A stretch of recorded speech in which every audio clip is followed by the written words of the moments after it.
And we are back. COVID is surging. The gas prices are rocketing. And the NFL news, the draft combine is coming to you right now. Welcome back to the Fantasy Football Mafia, everyone. We got the comeback kid with a nice lighting. What's up? And Choking B keeps leaving his first name off. And I yourself, made the yours playoffs. truly. I made the playoffs. I made the playoffs. Okay. Yeah. Well, Playoffs. Playoffs? All right, guys. As I just said, we're going to be talking about some NFL draft combine news and updates. We're going to start with the offensive side of the ball. We'll go into the defensive side of the ball. We'll have some back and forth. We'll try to keep it as concise as possible for you guys. And I mean, let's just get right into it. Unless you guys have like anything to just come up and say before we get into the news and notes for draft combine. Well, I just want to say, like, the world is going to crap, but at least there's football, and that's what brings us together. Yes. Well said. Well said. Thank you. Anything to add, Mr. Brian? No. I think it was well said. You know what? Then you know what? You're going to lead us Thank off, you. Brian. You're going to lead us off, Brian. Go ahead on the offensive side of the ball.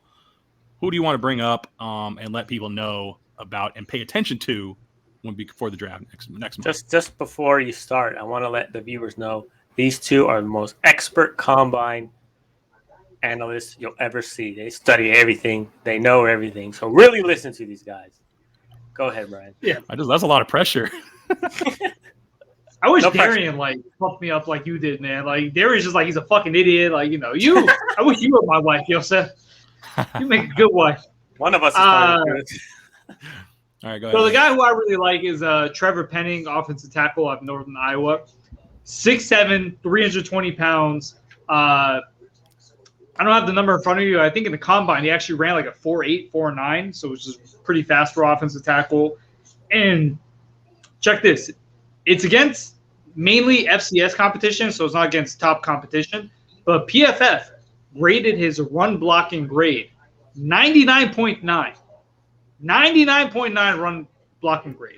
I never even scored anything like that in school, like regardless how easy the test was. I never got even anything close to that. So to me, that's like miraculous. So Trevor Penning, a lot of people don't have him very high when it comes to offensive tackles. He's in the top 5, but normally like the 5th. But I think potentially he can be like a top 2 offensive tackle in this draft. Top 2, okay. That's those are some lofty things. I mean, I'll say this. Offensive line, I don't think is a super deep position in this draft, but we'll see. At least as far as the top end of the draft, I know there's 2 other names. I'm sure you know, Brian, since you're really focused on the offensive line right now. So I'm gonna let you keep going before I interject, since I want you to kind of bring this home with offensive lineman. Go ahead with your next one. I got one more offensive lineman. This is probably, as a Dolphins fan, I wish this guy drops to us. He's actually like my favorite player in the draft. That's Tyler Linderbaum. A lot of people aren't big fans of centers. I don't know why. I think they're if you look at every really good offensive line in the league, they all have a really good center. And this guy was actually, according to PFF, the best center prospect they've seen in a long, long, long time. The highest graded center in the country, earning a total grade, according to PFF, which is, you know, not only do college football, obviously they do NFL, 95.4, which is damn near close to 100%. Like, it doesn't really get too much better than that with his overall grade. Great technician, a little bit smallish, so I think like a lot of people kind of say he's better like in the zone scheme. But great technician. So he's actually my favorite player in the draft, personally. I think he's like a can't miss prospect. I agree. I mean, I think he's kind of a guy that like most people would say with Bill Belichick, would be like, man, they just need to fall to Bill Belichick. He would just. You know something interesting too. So Tristan Wirfs, the Bucs first round pick last year, I think he even made the Pro Bowl, right? Mm-hmm. So him and Linderbaum actually had a wrestling competition in high school. They're both on the wrestling team. Mm. Linderbaum won. Linderbaum whooped his ass. Okay. That said something. That says something. I mean, he's a pretty big guy. I mean, wasn't he the Remington Trophy winner too this year? I think he might have been. I'm pretty sure he was. But yeah, he has a wrestling background, which I think is great for offensive linemen. Great technician. So No, I like this pick. I mean, I like this focus on him because he's definitely going to be, if not the best offensive lineman prospect in this draft. I know there's probably some tackles that have been rumored to go in the top 5 based on like the team needs, like Ike Ikwanu, Evan Neal, the 2 tackles, one from I think is NC State, the other one's from Alabama. So I know those guys have been getting a lot of the pub right now, but I really like Linderbaum. So good props to you on that. Do you want to just give me your third one too right now, and then we'll keep moving? My third one, I'm gonna go with Sky Moore, Western Michigan. He's probably the shiftiest wide receiver I'll say in this draft. Actually, he had the most broken tackles amongst all FBS wide receivers, so 26. That's how shifty he is. That's an interesting. A guy that quick, that fast. I feel like he's a can't miss prospect. Great slot receiver. So remember that name, Sky Moore. Sky's the limit. Sky's the limit. Sky's the limit more. He's my sleeper. He's my sleeper of the draft for sure. I really do like him a lot myself. Very smooth running, crisp routes, caught passes cleanly throughout the combine. Very good workout.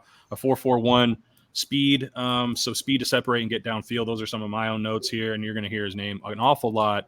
Probably even during our fantasy football draft season. So moving right along. Go ahead, Yosef. All right, we're going to move right along with receivers. I have one in mind. I really like his combine stats. His name is Christian Watson, wide receiver from North Dakota. He's 6'4", so that in itself it says a lot. And he ran a 4.36. So a 6'4" guy who ran a 4.36 with a 38.5 vertical jump, which is decent. And the analysis on him is that he's a great route runner. So you got speed, height, route running ability, good hands. The only thing that was kind of a knock was his stiffness, which, I mean, he's a 6'4" guy, so you kind of expect that. But he can get vertical, he can jump, he's fast. He might be a little bit raw, but if they can get him up to NFL speed and standards, I think he can be a steal in the draft going forward. He's definitely someone to keep an eye on. What was his 40 time? 4.36 official. Nice. I think they marked it as like a 4.28 during the actual combine, but they changed it later on, which they did a lot with a bunch of these players. So it's like there's really no point of actually watching these guys because they end up changing all the marks anyway. That's true. I'll say that to me that he kind of draws comparisons, at least just as my opinion. I don't know if anybody Calvin Johnson. Yeah, I agree. No. I don't think definitely not that. Okay. Kenny Galladay.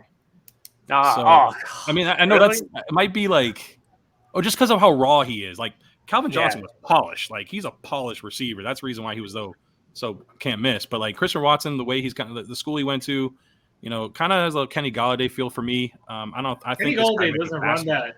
Yeah, I know. By speed wise, no, but the physical intangibles and stuff like that, he kind of gives me those vibes.